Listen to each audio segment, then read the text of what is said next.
자, 오늘부터요, 사도 바울, 빌립보서 말씀으로 설교합니다. 오늘 1절과 2절, 2절을 보는데, 먼저 지도 준비됐나요? 기억하세요? 사도 바울이 두 번째 선교행을 떠났을 때, 1차 때 교회를 세웠던 지역을 통과해서, 에베소를 가고 싶었어요. 에베소가 없어졌네, 여기. 에베소 여기 있네. 이 에베소를 가고 싶었는데 성령님이 계속 말렸어요. 못 가게. 그래가지고 계속해서 북쪽으로 올라가다가 들어와서 배를 타고 이쪽에서 와서 도와달라라고 하는 환상을 보았죠. 그래서 들어와서 배를 타고 바다를 건넜는데 이제는 아시아가 아니고 유럽입니다. 유럽으로 들어갔어요. 이 그리스 반도죠. 그래서 어디로 갔어요? 처음으로 도착한 곳이 빌립보. 빌립보 그러면 생각나는 여인이 있어야 돼요. 루디아라고. 자주장사 루디아. 그리고 귀신 들렸던 여종이 있죠.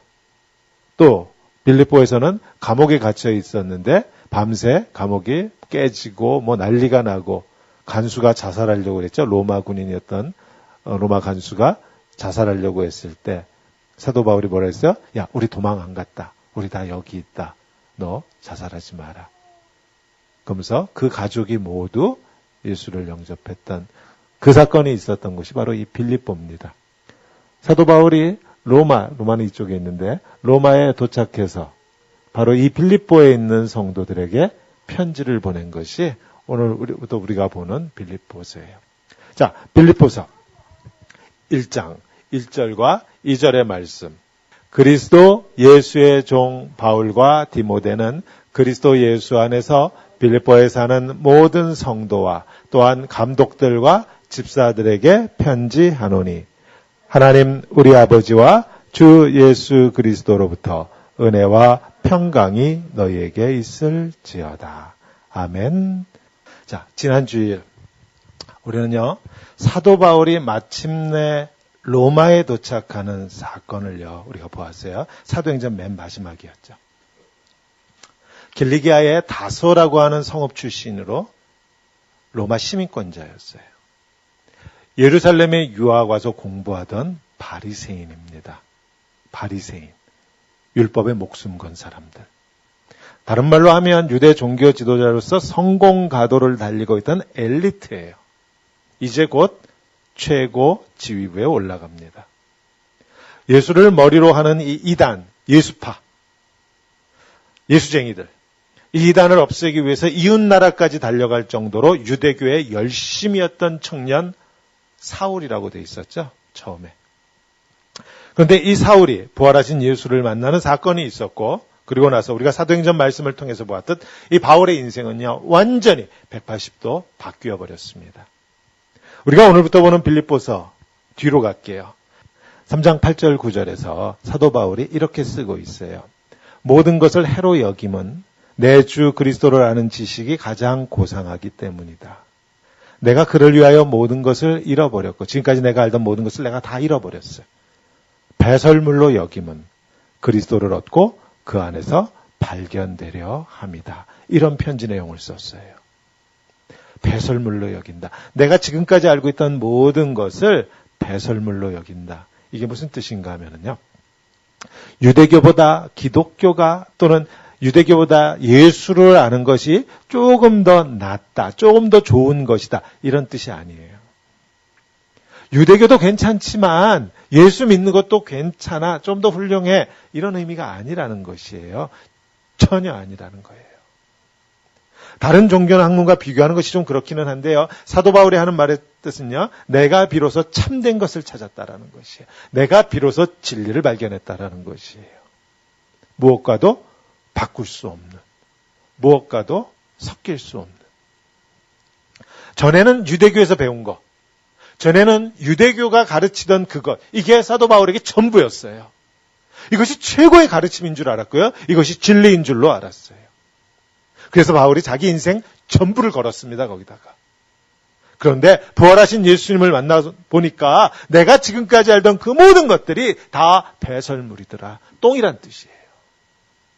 하찮은 것들이었다. 요즘은 종교다원주의라는 말 많이 듣죠. 종교다원주의. 뭐예요? 너희도 좋고 우리도 좋고 너희에게도 진리가 있고 우리에게도 진리가 있고 뭐 이런 주장들을 해요.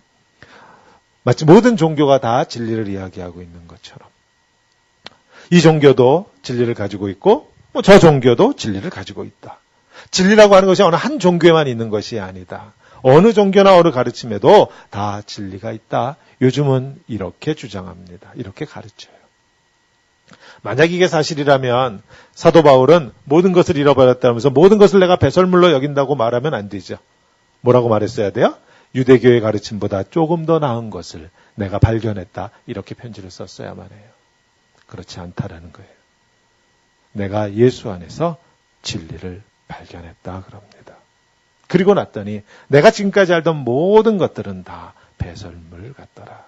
자, 보세요. 바울이 어떤 사람인가 봅시다. 구약 성경을 달달 외우던 사람이에요. 우린 이게 어떻게 가능할까 그러는데 가능한가 봐요. 구약 성경을요. 창세기부터 줄줄줄줄 다 암기하던 사람이에요. 구약 성경에 나오는 하나님을 잘 안다고 확신했던 율법 선생님이에요. 율법을 아는 정도가 아니야. 구약 성경을 다 아는 정도만이 아니고요. 이 율법을 지키려고 하나님의 말씀대로 살려고 발버둥 치던, 그래서 스스로 말하기를 뭐라고 했어요? 내가 율법의 의로는 흠이 없다 그랬어요. 그렇게 하나님의 말씀에 대해서, 하나님에 대해서 자부심이 하늘을 찌르던 사람이 바로 이 청년이었습니다. 바울. 근데 부활하신 예수님을 만나고 나서 내가 지금까지 알고 있다고 했던, 내가 지금까지 하나님을 안다고 했던 그 모든 지식이 와르르르 무너지는 경험을 했어요. 그래서 인생이 바뀔 수밖에 없었습니다. 이런 거예요. 구약 성경을 읽고 지식을 쌓으면 신앙이 좋은 줄 알았어요. 성경시험. 거기서 100점 받으면 신앙이 좋은 건 줄 알았어요. 그 말씀대로 지키려고 애쓰면 하루에 3번씩 기도하고 이러면 신앙 좋은 건 줄 알았어요. 정말 율법을 하나도 어기지 않으려고 발버둥 쳤어요. 그리고 율법을 지키지 못하는 사람을 보면 가르치려고 했고요. 훈계하려고 했고요. 그렇게 하는 것이 훌륭한 신앙인 줄 알았어요. 구약 성경엔 600개가 넘는 하나님의 계명이 있다고 그랬죠. 613개라고 이 율법학자들이 다 찍어냈어요. 이거 해라, 이거 하지 말라가 613개가 있대요. 구약 성경에. 그걸 하나도 어기지 않고 지키면 좋은 신앙이고 그러면 하나님 나라에 들어가는 줄 알았어요. 그렇게 율법을 다 지키면 하나님도 나를 축복하실 수밖에 없다고 생각했어요. 그러면 아담은 어때요? 아담과 하와는 죄악으로 인해서 하나님과 관계가 깨어져서 지옥에 갈지 몰라도 나는 계명을 다 지킨 나는 하나님의 나라에 들어갈 것이다. 그러한 나를 하나님도 축복하실 수밖에 없다. 이렇게 생각했어요. 아담처럼 하와처럼 실수하지 않으려고. 그래서 많은 경우는 어떻게 했어요? 억지로. 마지 못해서. 지키고 싶은 마음 별로 없는데도 열심히 어쩔 수 없이 계명을 지켰고요. 어떤 때는 하나님으로부터 축복받고 싶어서 마음에도 없는데 계명을 지켰어요. 하나님으로부터 버림받는 것이 두려워서 때론 하나님의 도움이 필요해서 그래서 하나님의 말씀에 순종하려고 했어요. 그러면 이게 좋은 신앙인 줄 알았어요. 어때요? 지금 우리의 신앙과 많이 다릅니까? 우리도 그렇게 생각하지 않나요? 하나님 말씀대로 살면 복 주신다고. 하나님 말씀대로 살지 않으면 하나님이 나를 저주한다고. 심판한다고. 그런데 이 모든 것이 부활하신 예수님을 만나고 나서 다 무너져 버렸습니다. 와르르르 무너졌어요. 십자가에 죽으시고 부활하신 그 예수님을 만나고 나서 비로소 깨달았어요. 구약의 말씀이 비로소 깨달아져요. 그러한 나의 노력, 내가 그렇게 600개가 넘는 율법을 하나도 범하지 않고 다 지키려고 하는 그 노력과 그 정성으로 내가 하나님 나라에 들어가는 것이 아니라는 것을 깨달았습니다. 이건 어마어마한 깨달음이에요. 내가 율법을 다 지키면 하나님이 나를 축복해 주시고 내가 율법을 지키지 못하면 하나님이 나를 저주하는 그런 하나님이 아니라고 하는 것을 깨달았어요. 성도님들도 깨달으셨습니까? 자, 우리는 전지전능하지 못하죠. 우린 다 유한한 존재예요. We are all limited. 내일 일을 알 수 없죠. 죽음 이후를 알 수 없죠. 누구나 다 죽어요. 우리는 다 이렇게 유한한 존재로서 두려움이 있어요. 우리 속에. 근원적인. 떨칠래야 떨칠 수 없는 유한한 존재로서 갖는 두려움이 있고요. 이 두려움 위에 기초한 것이 종교예요. 종교에는 이렇게 가르쳐요. 우리의 노력과 정성 여하에 따라서 신이 이렇게도 하고 저렇게도 한다라고 가르칩니다. 우리가 어떻게 하느냐에 따라서 신이 우리를 축복하기도 하고 우리를 저주하기도 한다. 이건 인간이 만들어낸 종교의 가르침이에요. 인간이 신의 말을 잘 들으면 떡 하나 더 주고 인간이 신의 말을 잘 듣지 않으면 우리를 해코지할 것이다. 교통사고 날 거다. 다리가 부러질 거다. 인간이 만들어낸 종교예요. 두려움 위에 기초하고 있습니다. 그런데 유대교가 이러한 방식으로 구약 성경의 말씀을 해석했어요. 사도 바울을 비롯한 바리새인들이 구약 성경에 나오는 하나님의 말씀을 이런 식으로 종교적으로 가르쳤어요. 왜 그랬겠어요? 하나님께서 이스라엘 백성들에게 율법을 주신, 계명을 주신 참된 뜻을 알지 못했기 때문입니다. 이 예와 또 말씀드려요. 엄마가 아이한테 매일같이 1시간씩 책 읽으라고 잔소리합니다. 아이가 책 읽는 거 안 좋아해요. 그래서 엄마가 나름 생각해서 그러죠. 매일같이 책 읽으면 초콜릿 줄게, 과자 줄게. 그 대신 너 책 안 읽으면 엄마한테 혼날 거야. 그래서 아이가 초콜릿을 먹고 싶어서 책을 읽기도 하고 어떨 때는 에이, 혼나고 말지 오늘은 뭐. 그리고 안 읽을 수도 있어요. 근데 그 아이가 대학에 가서도 30살이 되고 40살이 돼서도 매일같이 나 책 읽어야 한다고. 엄마가 나한테 책 읽으라고 했다고. 책 읽지 않으면 엄마한테 혼난다고. 내가 책 읽어야 엄마가 나한테 초콜릿 준다고. 만약 이런 경우라면 이 아이는 뭘 모르는 거예요? 엄마가 왜 자기한테 매일같이 책 읽으라고 했는지 엄마의 잔소리에 참된 뜻을 모르는 거예요. 왜 그런 말을 했는지 엄마가 아이에게 책을 읽으라고 매일같이 책을 읽으라고 했던 까닭이 뭐예요? 아이가 책을 가까이 함으로써 세상을 좀 더 폭넓은 눈으로 보기를 원했던 거죠. 다 경험할 수 없지만 인류의 과거와 미래에 대한 사고의 폭을 넓히기를 원했어요. 더 깊이 보고 더 넓게 생각하고 그래서 책을 가까이 하는 좋은 버릇을 들이게 하려고 엄마는 아이에게 잔소리합니다. 매일같이 1시간씩 책 읽으라고. 그거 지키면 초콜릿이고 안 지키면 회초리고 이런 율법에 묶여 살라는 게 아니잖아요. 사도 바울이 깨닫습니다. 내가 지금까지 율법에 묶여 살았다라는 것을 깨달은 것이에요. 이 말씀대로 살면 축복, 하나님이 나를 초콜릿을 주실 것이고 내가 이 율법대로 살지 않으면 하나님이 나를 회초리 저주하실 것이고 그게 두려워서 초콜릿 받으려고 회초리가 싫어서 두려워서 그 율법을 지키는 율법에 묶여서 살았다라는 것을 깨달았어요. 어마어마한 깨달음입니다. 하나님께서 이스라엘 백성들에게 율법과 계명을 주신 까닭 엄마의 잔소리하고 똑같죠. 그래서 사도 바울은 갈라디아서에서 율법은 초등학교 선생님과 같다 그랬잖아요.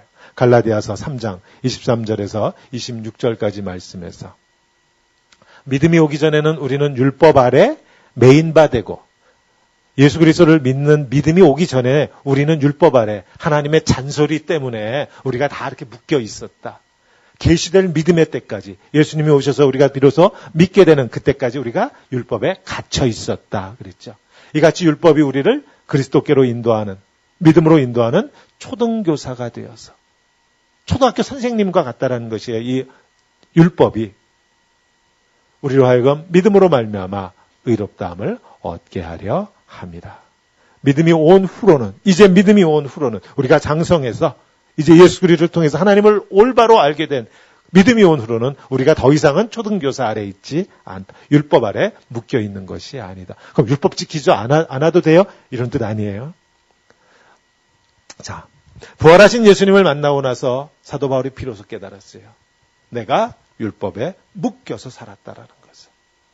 그리고 계속해서 깨닫죠. 율법을 다 지킨다고 해서 하나님과의 관계가 올바른 관계가 되는 것이 아니라는 것을 깨닫습니다. 자, 또 이해와 이런 자식이 하나 있어요. 부모님 말씀을 거역하는 일이 없어요. 말 정말 잘 들어. 세상 모든 사람들이 이렇게 평가합니다. 야, 그 집 아이는 정말 효자. 세상에 어떻게 그런 자식이 다 있을 수가 있냐. 와. 그래서 자기 아들을 혼낼 때 쓰죠. 너도 저 집 아들처럼 이놈아, 쟤 좀 봐. 근데 혹시라도 그 자식이 그렇게 부모님 말씀에 순종하고 부모님 말을 잘 듣는 이유가 세상은 아무도 모르고 그놈만 알아요. 부모님한테서 자기 형이나 동생들보다 더 많은 유산을 받고 싶어서라면. 그래서 그렇게 부모님 말씀에 효도하고 그렇게 순종하는 것이라면 이건 비극이죠. 이건 비극이에요. 근데 겉모습은 똑같아요. 유산 때문에 효도를 하건 엄마 아빠를 사랑해서 효도를 하건 겉모습은 유사해요. 동기, 속사람이 달라요.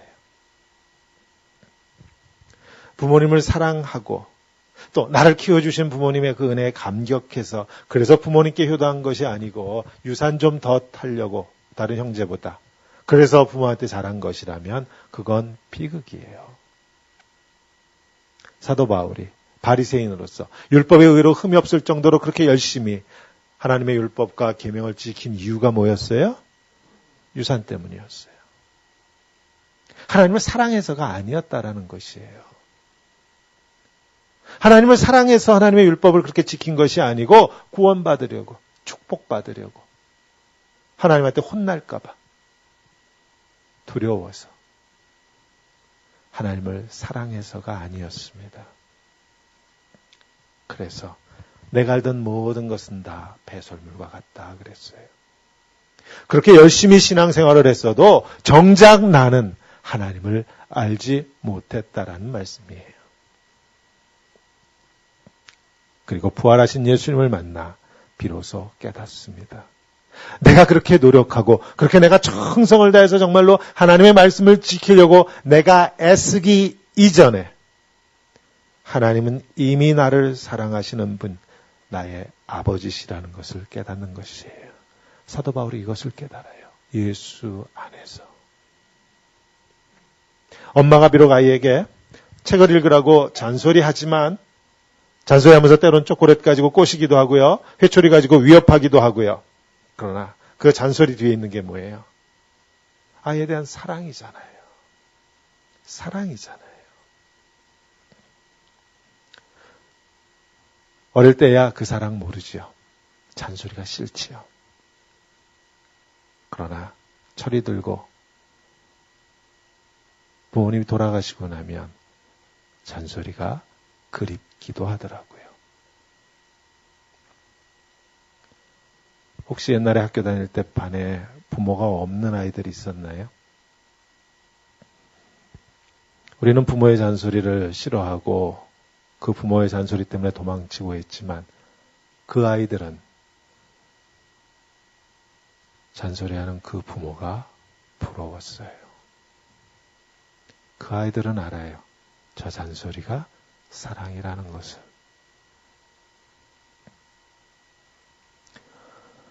철이 들고 자라나고 성숙해 가면서 깨닫습니다.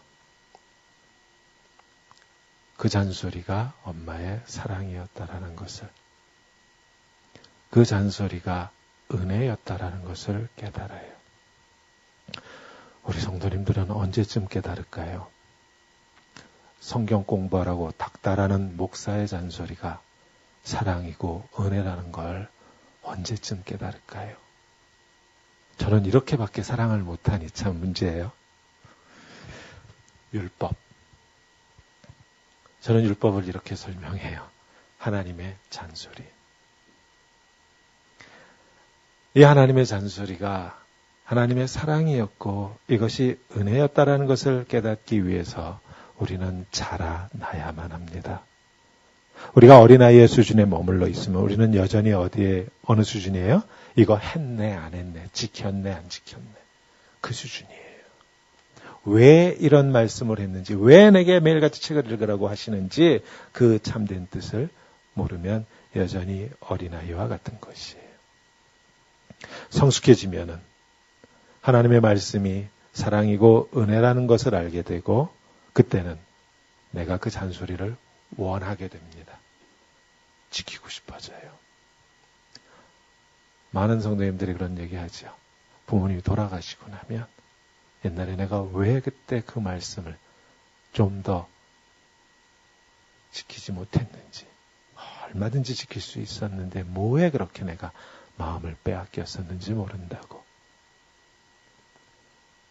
철이 들고 성숙해지면 그 말씀이, 이전엔 잔소리 같았던 그 말씀이 이제는 내 안에서 살고 싶은, 그래서 내가 원해서 지키는 것이에요.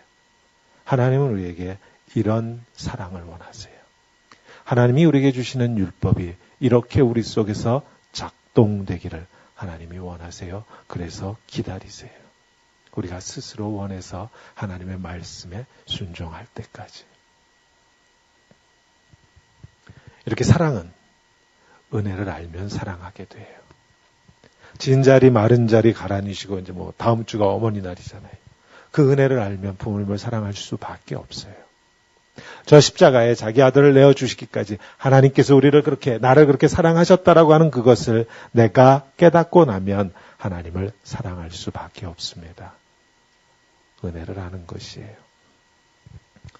이렇게 은혜는 하나님이 어떤 분이신지 아는 것이에요. 부모님에 대한 은혜가 그거잖아요. 부모가 어떤 분이시고 부모가 나를 위해 무엇을 어떻게 했는지 아는 게 은혜잖아요.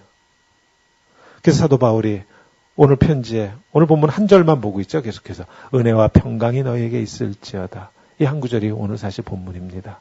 은혜와 평강인데 은혜예요. 사도 바울이 빌립보를 많이 아니고 사도 바울이 쓴 모든 편지에 앞부분의 인사말은 다 이렇게 써 있어요. 은혜와 평강이 있을지. 은혜와 평강이라는 말은 반복해서 써요. 너희에게 은혜가 있기를 원한다. 무슨 뜻이야? 너희가 하나님이 어떤 분이신지를, 참된 하나님의 모습을 깨닫기를 원한다. 그렇게 축복하면서 인사말 서두를 꺼냅니다. 그러니까 혹시라도 우리가 은혜를 알면 어떤 일이 일어나요? 우리 성도님들 가끔 이렇게 예배 드리고 나가시면 목사님 오늘 은혜 많이 받았습니다 그러잖아요. 무슨 뜻이에요 실제로? 은혜 많이 받았습니다. 그냥 별 알맹이 없는 인사말인가요? 안녕하세요 이런 것처럼? 은혜 많이 받았어요. 무슨 뜻이에요? 은혜를 받으면 어떤 일이 일어나요? 하나님을 더 잘 알아요. 은혜를 받으면, 우리가 말하는 식으로 은혜를 받으면 하나님을 더 잘 알게 되었다. 하나님의 사랑을 더 깊이 알게 되었다. 이런 뜻이에요. 설교를 통해서 은혜를 받던, 찬양 중에 은혜를 받던, 기도하는 중에 은혜를 받던, 누군가 간증을 듣고 누군가 대화하는 가운데 하여튼 은혜를 받으면, 그리스도인인 우리가 은혜를 받으면 어떤 일이 일어나요? 하나님을 더 잘 알게 된 것입니다. 예수 그리스도의 저 사랑을 더 깊이 깨닫게 된 것이에요. 그게 우리에게 임하는 은혜예요. 그런데 이렇게 하나님에 대해서 더 잘 알고 하나님의 뜻을 더 깊이 깨닫고 예수 그리스도를 알고 그러면 그렇게 은혜가 넘치면 그 은혜에 반드시 따라오는 게 있어요. 그것을 사도 바울은 평강이라고, 그래서 은혜와 평강이 너에게 있을지어다 그랬어요. 평강을 누린다라는 것이, 은혜를 알면 평강을 누린다라는 것이에요. 성도님들은 평강 그러면 어떤 이미지가 떠오르는 거 있으세요? 머릿속에? 평강. 혹시 시편 23편을 떠올리시는 거 아니에요? 시편 23편 다 기억하시죠? 여호와는 나의 목자시니 내게 부족함이 없으리로다. 그가 나를 어디로 인도해요? 푸른 초장 그랬지 옛날 성경에. 요즘 성경은 푸른 풀밭으로 인도하시고 누이시고 쉴만한 물가로 인도하시는 듯. 우리는 평강 그러면 이런 이미지를 떠오르지 않습니까? 평강의 하나님. 근심 걱정 하나도 없고 만사 형통하고 아픈 데도 없고 비즈니스도 잘 되고 애들도 뭐 다 공부 잘하고 그런 상황이 되면 나도 평강을 누릴 것이다. 하나님 내게 이런 평강을 주시옵소서 그러면서 머릿속으로는 그런 이미지를 떠올리지 않으세요? 평강. 자, 근데 이런 게 만약 평강, peace 영어로. 히브리어도 할까요? 샬롬. 평강.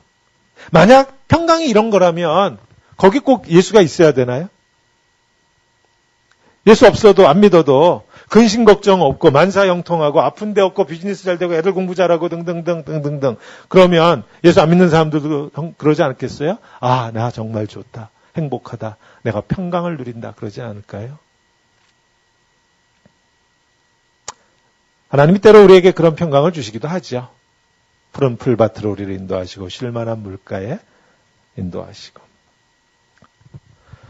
우리가 다 이민생활에 힘들고 어려운 환경에 살지만 때때로 하나님은 우리에게 그런 풀밭 같은 상황 주시기도 해요. 그러나 우리가 이 빌립보서를 읽으면서 꼭 기억해야 되는 게 있다고 그랬죠. 이 평강을 지금 어디서 이야기하고 있어요? 로마 감옥에서. 사도 바울은 지금 이 편지를 은혜와 평강이라고 하는 이 인사말을 어디서 쓰고 있어요? 로마 감옥에서 쓰고 있다라는 것이에요. 따라서 평강, 성경적으로 평강 그럴 때 우리가 떠올려야 하는 이미지는 사실 푸른 풀밭이 아니고요. 갈릴리 바다 위에 떠 있는 배 한 척이에요. 이 이미지를 떠올리셔야 돼요. 갈릴리 바다 위에 배가 한 척 떠 있고 거기 제자들하고 예수님이 있는데 근데 어떤 일이 일어났어요? 누가복음 8장 24절에서 22절에서 24절 보니까요. 하루는 제자들과 함께 배에 오르사 그들에게 이르시되 호수 저편으로 건너가자. 갈릴리 호수를 가로질러서 우리 저쪽으로 가자 그러셨어요. 이에 떠나서 행선할 때 예수께서 예수님은 배에서 잠이 드셨어요. 마침 광풍이 호수로 내리침에 배에 물이 가득하게 되어 위태한지라 배가 뒤집어질 것만 같고 가라앉을 것만 같아요. 제자들이 나와서 깨워 이르되 예수님을 깨웠어요. 주여 주여 우리가 죽겠나이다. 예수께서 잠을 깨사 바람과 물결을 꾸짖으시니 이에 그쳐서 잔잔해진지라. 예수님은 요동하는 그 배 안에서 물결치는 폭풍우가 몰아치는 그 갈릴리 한복판에서 평강을 누리고 계셨어요. 근데 그와는 반대로 제자들은 그 뱃속에서 어쩔 줄을 몰라 했습니다. 제자들은 그 배 안에서 평강을 누릴 수가 없었어요. 왜 그래요? 파도치는 물결을 바라보았기 때문에 그래요. 쏟아지는 폭풍우를 바라보았기 때문에 그래요. 그 배 안에 계시는 하나님, 예수 그리스도, 주님을 바라보지 않았기 때문이에요. 예수님은 그런 폭풍우가 치는 배 안에 있었음에도 불구하고 하나님 품에 있음을 믿었던 분이에요. 그래서 요동하지 않았습니다. 자, 이렇게 은혜를 깨달으면 하나님이 어떤 분이시고 하나님이 지금 나와 어떻게 함께하고 계시는지를 더 깊이 깨달으면 평강을 누리라고 말할 필요가 없어요. 그냥 누려요. 자, 엄마 품에 안겨 있는 예담이. 예담이네 집은 우리 아빠로 바꿉시다. 아빠 품에 안겨 있는 예담이. 예담이한테 우리가 야, 너 아빠 품에 있으니까 불안해하지 말고 두려워하지 마. 이런 말 할 필요가 있나요? 없나요? 할 필요가 없죠.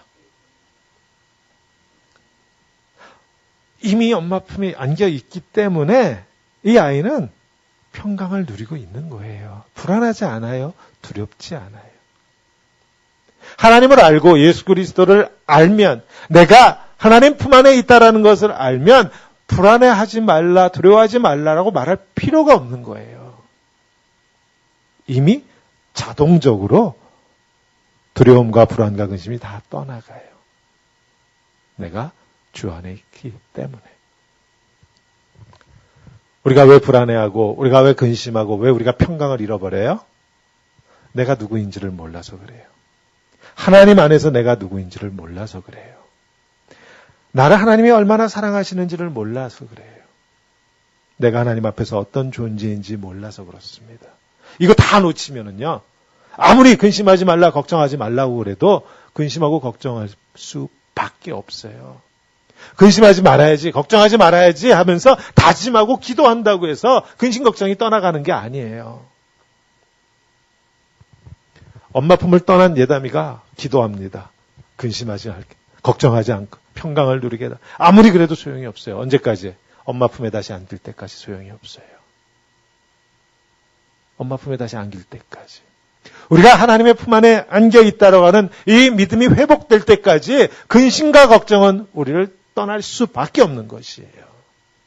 하나님을 알면, 예수 그리스도 안에서 내가 누구인지를 깨달으면, 즉 은혜가 임하면 근심과 걱정은 다 떠나고 평강은 당연한 것입니다. 그래서 예수님이 요한복음에서 제자들한테 그랬잖아요. 요한복음 14장 27절에서 평안을 너에게 준다 그러셨어요. 평안을 너희에게 주노라. 내가 너에게 주는 것, 평안, 이 평안은 세상이 주는 것과 같지 않다 그랬어요. 그러니 너희는 마음에 근심하지도 말고 두려워하지도 말라 그러셨죠. 빌립보서 말씀으로 설교를 시작하면서 은혜와 평강이라고 하는 이 한 구절로 설교를 시작했습니다. 사도 바울은 자신이 쓴 모든 편지에 집에 가서 뒤져보세요. 맨 앞부분에 다 있어요. 은혜와 평강, 은혜와 평강. 베드로전서에 보면 베드로도 이 표현을 썼더라고요. 그만큼 우리 신앙에서 은혜와 평강은 핵심이에요. 세상에서는 이 평강을 누리려고 불나방처럼 돈과 권력을 향해서 달려들지요. 돈과 권력이 우리의 삶을 조금은 편안하게 해주는 게 사실이에요. 근데 꼭 구분하셔야 돼요. 편안한 것은 평안이 아니에요. convenience. 돈이 많고 권력이 많으면 편안할 수는 있어요. 잠시. 그러나 그것이 반드시 평안을 주지 않아요. 제가 이거 오늘 아침에 증명했어요. 일부 예배에서. 제가 반석이한테 그랬어요. 반석아, 너한테 밀리언, 요즘 밀리언 돈도 아니죠, 이제 또. 요즘 얼마쯤 해야 돼요? 빌리언이 있다고 치자. 너한테 빌리언이 있는데 아침에 여진이가 너한테 눈에 쌍심지를 키면 어떻게 돼? 다 날라간대. 더 평강이 없다 그러더라고요.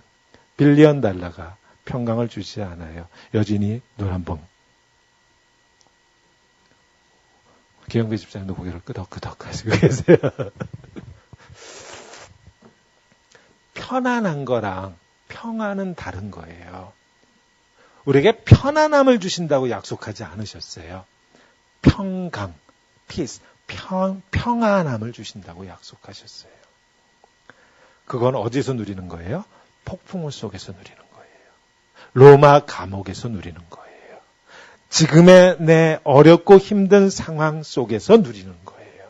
그 평강, 그 평안을 주시겠다고 약속하셨습니다. 돈과 권력은 폭풍우 속에서 결코 평안을 주지 않아요. 우리에게 찾아오는 궁극적인 폭풍우가 있죠. 죽음. 그 앞에서 우리가 다 알아요. 돈과 권력이 우리에게 평안을 주지 않는다라는 것을 다 압니다. 이렇게 예배드리고 은혜 받아서 하나님을 좀 더 잘 알고 그랬다고 해서 이 예배실을 나아가면 바로 그럼 우리의 상황이 푸른 풀밭으로 바뀌느냐? 그렇지 않죠. 여전히 폭풍우 속이고요. 여전히 로마 감옥이에요. 그러나 그러한 환경이 그 어떤 어려움과 고통도 우리의 몸은 좀 힘들게 할 수 있을지 몰라도 우리의 영혼을 결코 흔들지 못합니다. 내가 하나님을 알고 내가 우리 주 예수 그리스도를 알기에 내가 은혜를 알기에 그 무엇도 내 심령을 요동치게 할 수 없어요. 이러한 축복이 너에게 임하기를 원한다라고 사도 바울이 모든 교회의 편지를 쓸 때마다 그렇게 인사합니다. 숙제 하나 내드리고 설교를 오늘 마칠게요. 집에 가셔서 빌립보서 4장밖에 안 돼요. 짧아요. 또 읽으시고요. 기쁨이라고 하는 단어마다 밑줄을 그으십시오. 기쁨이나 또는 동사, 기뻐하다, 기뻐하라, 명령문 등등. 기쁨과 관계된 단어마다 다 줄을 치세요. 그리고 몇 번 나오나 확인해 보십시오. 10번 넘게 나와요. 그리고 그 밑줄을 치실 때마다 상상해 보세요. 지금 이 사람이 어디에 있는지. 로마 감옥에 갇혀 있어요. 자, 내가 누구한테 기뻐하십시오 라고 말을 하려면 내 안에 기쁨이 있어야 되죠. 나는 슬픔이 가득하고 나는 누구를 원망하는 마음이 가득한데 그거는 쏙 감춰놓고 저 사람한테만 기뻐하십시오. 이건 말이 안 되는 거예요. 이 짧은 편지를 쓰면서 10번 넘게 기뻐하라 라고 하는 이 단어가 들어가고 이 말을 할 수 있었던 까닭은 감옥 안에 있었음에도 불구하고 사도 바울의 가슴에 기쁨이 넘쳤기 때문입니다. 하나님 주시는 평강 때문이에요.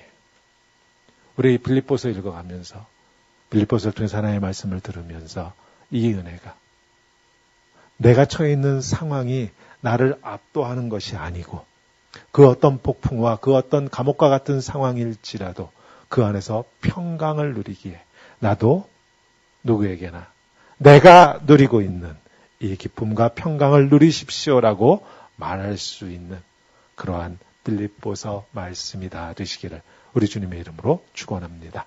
아멘. 자, 말씀 정리합니다. 은혜와 평강이 너희에게 있을지어다. 평강은 비바람이 몰아치는 폭풍우 속에서 오직 주님을 믿기에 내가 하나님 품 안에 있다라는 것을 믿기에 누릴 수 있는 것이에요. 지중해 바다 가운데서도 로마의 감옥에서도 그 어떤 상황에서도 이 평강을 잃지 않았던 바울. 저와 우리 성도님들에게도 이 평안이 함께 하시기를. 또 한 주간 우리가 뚜벅뚜벅 걸어가는 그 걸음에서 다 이 평강을 누리시는 복된 한 주간이 되시기를 우리 주님의 이름으로 축원합니다. 아멘.